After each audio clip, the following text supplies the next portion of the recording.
October the 21st, 1946. Crowe was the first to break into the tomb, an honor he shared with Bessie, that damned machine gun of his. It was a beast of a weapon, but it seemed to comfort the fellaheen doing the digging. This place has lain undisturbed for centuries. It is not the tomb of Alexander the Great, but a temple of an even older god king, the Akkadian despot, Naram Sin. We have been mistaken, but Lady Bradshaw still declares it a find for the ages, a discovery that will write our names in the annals of history. Looking out at this sceptred hall, I have no reason to doubt her.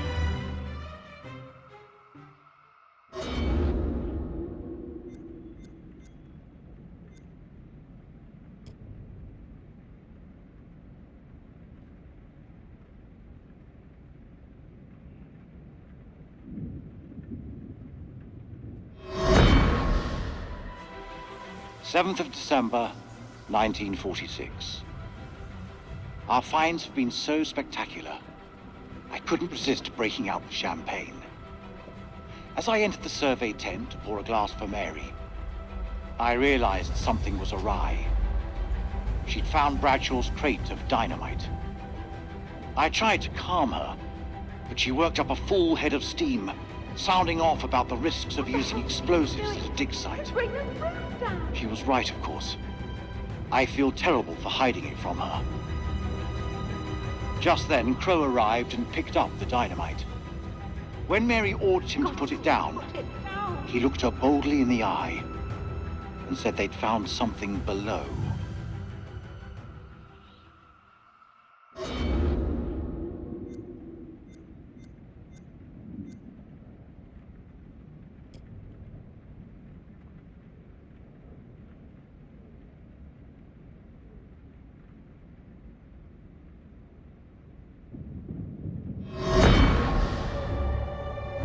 This was all Lady Bradshaw's doing.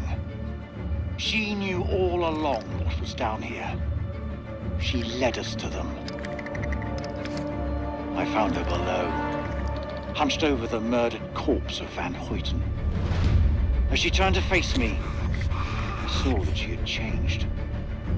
My hand fell to the closest weapon I could find, an iron tent peg. I stabbed her with the metal, impaling her in the heart. She died. Unholy screams echoed from deep below, as if answering the sudden release of blood.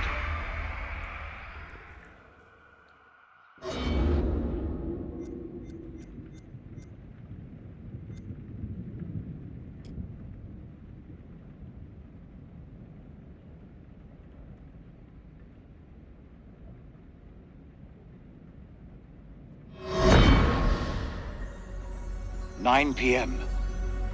Something unholy has happened.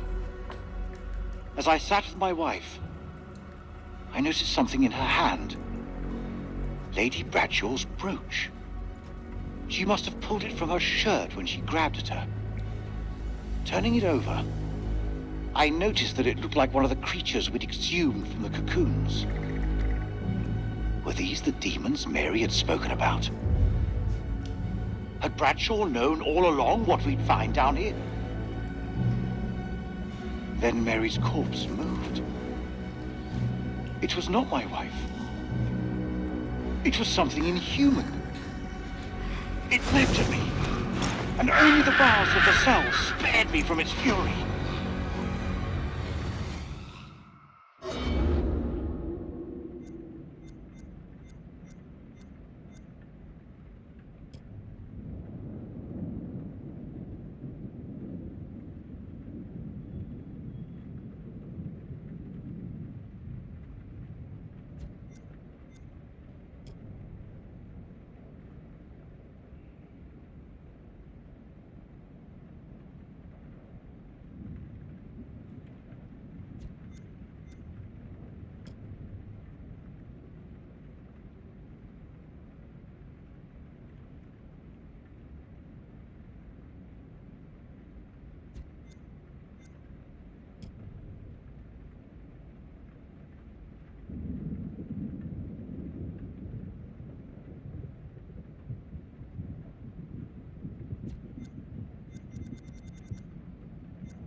Blowing a hole through the rock face, we found a gateway to a strange world below.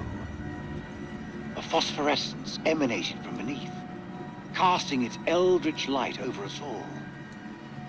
Lady Bradshaw was insistent that we descend further.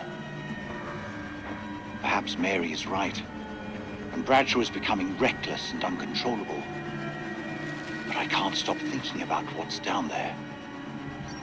I am now working with Crow and Pullman to set up a winch and elevator to descend into the shaft. What mysteries lie below, I wonder, undisturbed by the world above.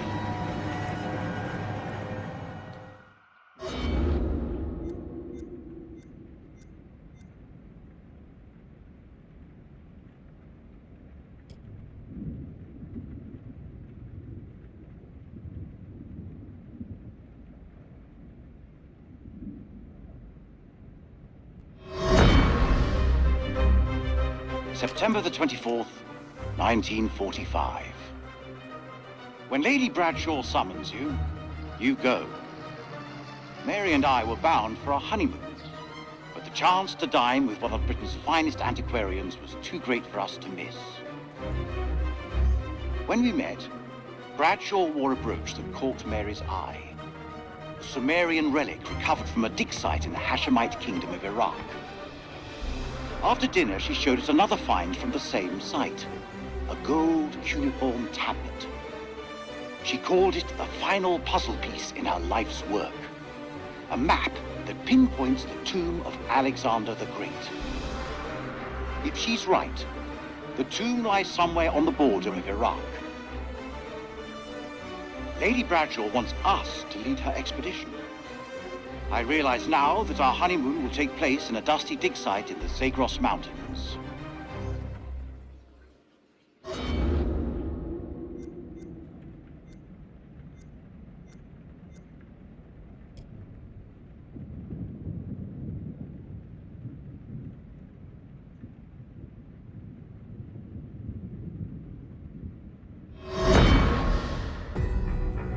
"30th of December. Mary's condition worsens. This evening, I awoke from an exhausted daze to find Lady Bradshaw asking my wife more of her damned questions. Mary was babbling something about winged demons. At this, Bradshaw's eyes lit up and she asked whether Mary could sense them now. Gripped by delirium, my wife lashed out, clawing at Bradshaw's chest. Lady Bradshaw withdrew, and I was, after a while, able to calm my wife.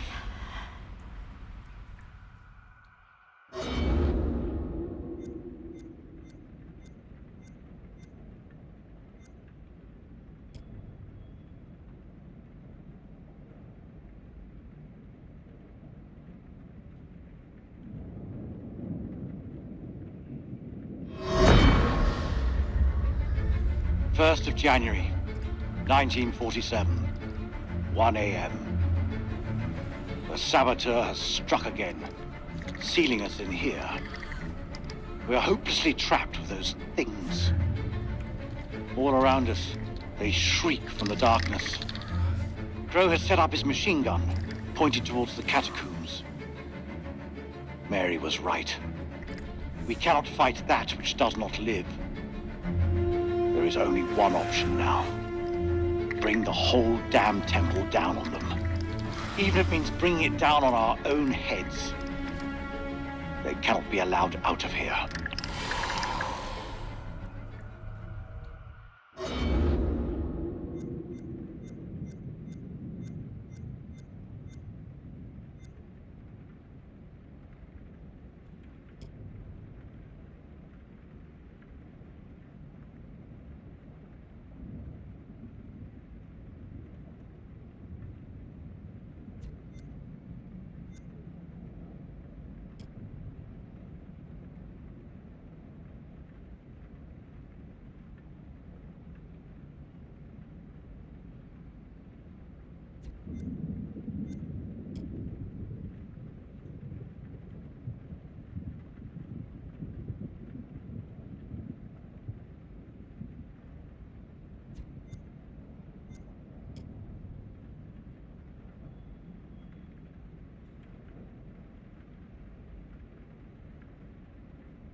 28th of December.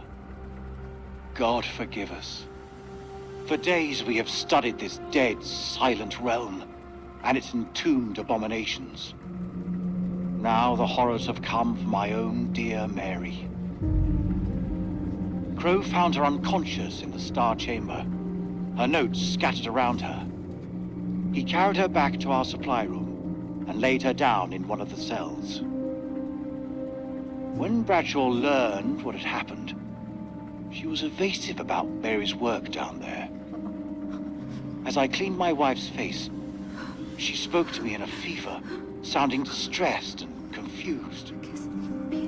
I have resolved to keep a vigil over her. I pray her fever abates so we can escape this cursed place.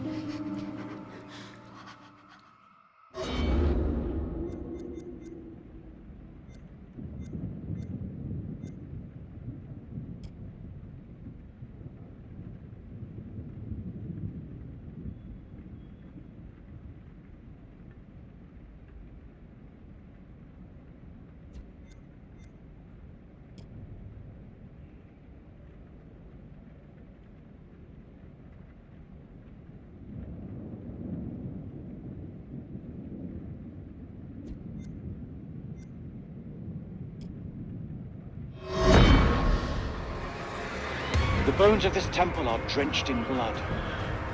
We have set foot on an uncharted shore and roused something ancient and wicked.